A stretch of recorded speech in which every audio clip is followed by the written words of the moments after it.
Hello great people, welcome to another great interesting episode of Focus on Health. Today you may be asking why we are outdoors shooting Focus on Health. It's because we're talking about an ambulance, and of course an ambulance is used for providing emergency services to those who need it. And today we are being joined by Dr. Beryl Omanya from Bliss Healthcare Limited to just give us a little bit perspective on what it is all about. Thank you very much, Dr. for joining us. Karibu. Yeah. So Dr. what is the role of an ambulance in the day-to-day activities in a hospital? Okay, the ambulance has a major role in saving lives. First of all, it can be used to transport a patient from one point to another, or at a given time you can be using it to transport blood from other point, or medicine in case of emergencies cares as well. So what is the centrality of any institution having an ambulance to make sure that they may be transporting their patient and of course the blood that you've talked about? What is the centrality of all it? What is really the importance of these all? In every medical facility, they have to be always ready to offer services in case of emergency, despite the location where the person or the patient is found. So in our place, in case you've called our patient who needs urgent medical care, and we have to go there and find a way to bring the patient to offer our services in the facility. And again, ambulance is equipped by the paramedics that are capable to be in the location and let us know about the urgency, for enable us to prepare for what awaits, or to offer the first aid at the ground as well. Sure. Would you please walk me through when you get a call? Of course, you get calls for requesting for ambulance service, right? So would you walk me through, if somebody makes a call, what is it that you or the people who are responsible do until the ambulance is dispatched?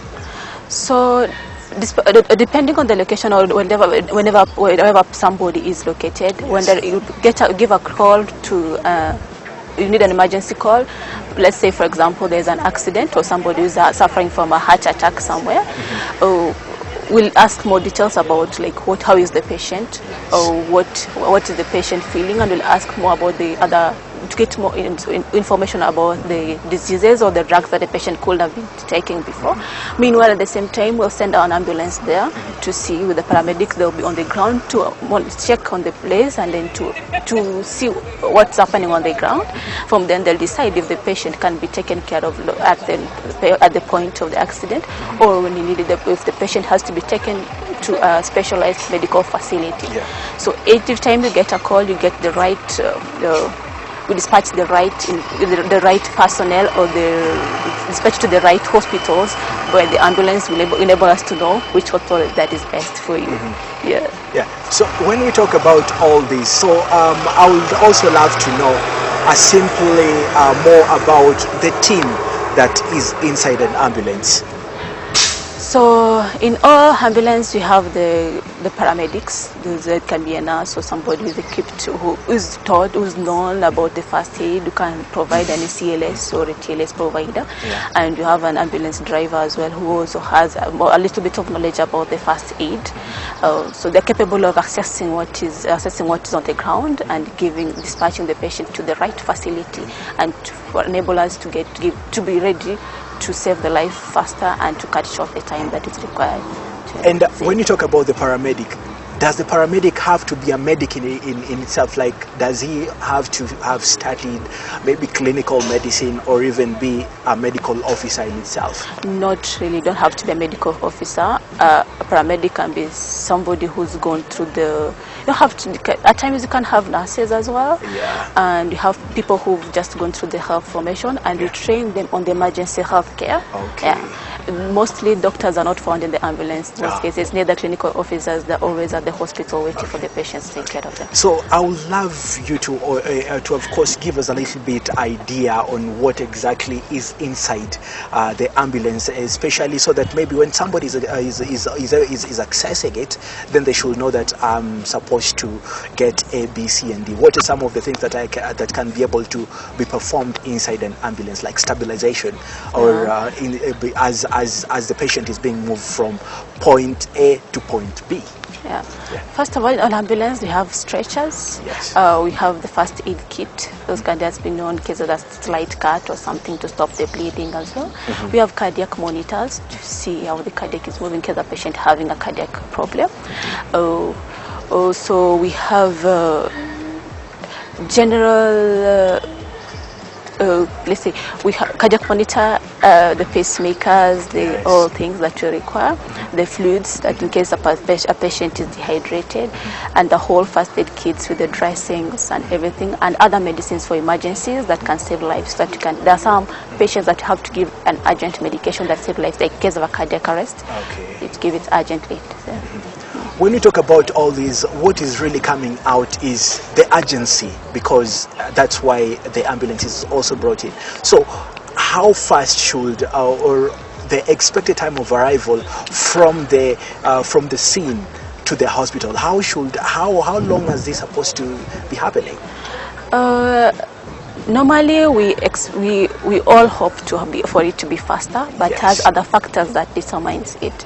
Normally, we can depend on the street network. Maybe they say there's a lot of traffic jam or somewhere, or we can depending as well with the Google map, we can look at the location of the patient as well, and with the siren as well. It helps us now to be faster. With the siren, it helps to be faster, but we cannot really judge like we expect.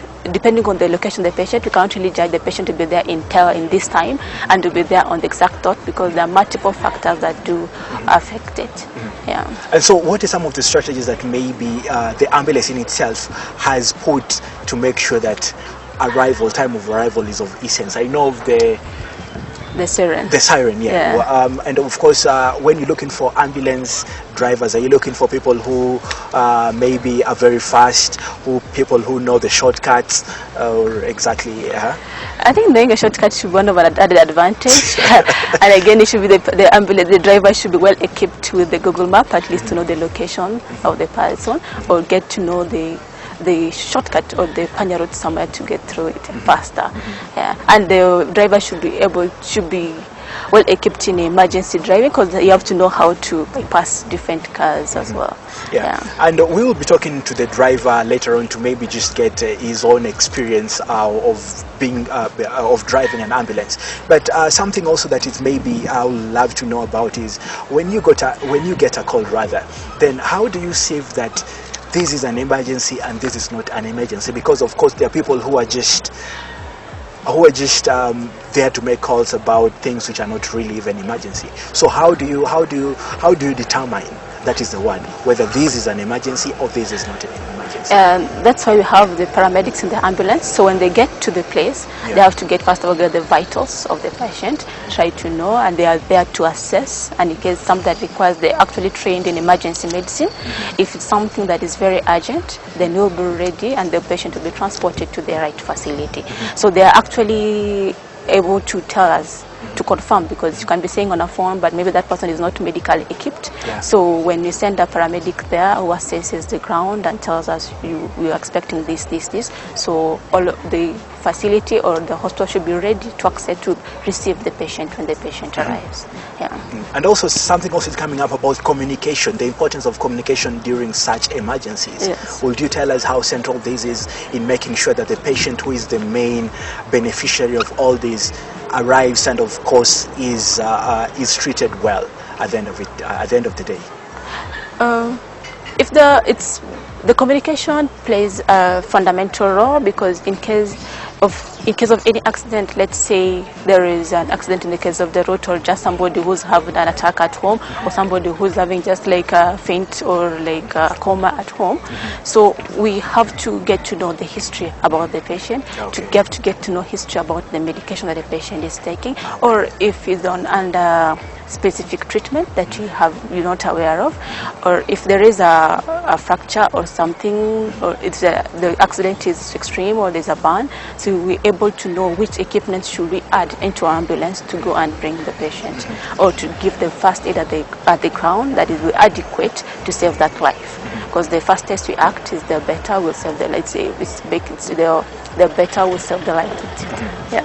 So I would love us to take a very short commercial break, but when we come come, we're going to continue the discussion with Dr. Beryl to just tell us about how central this ambulance in itself should be for each and every medical facility. And I'll leave you with the Did You Know section.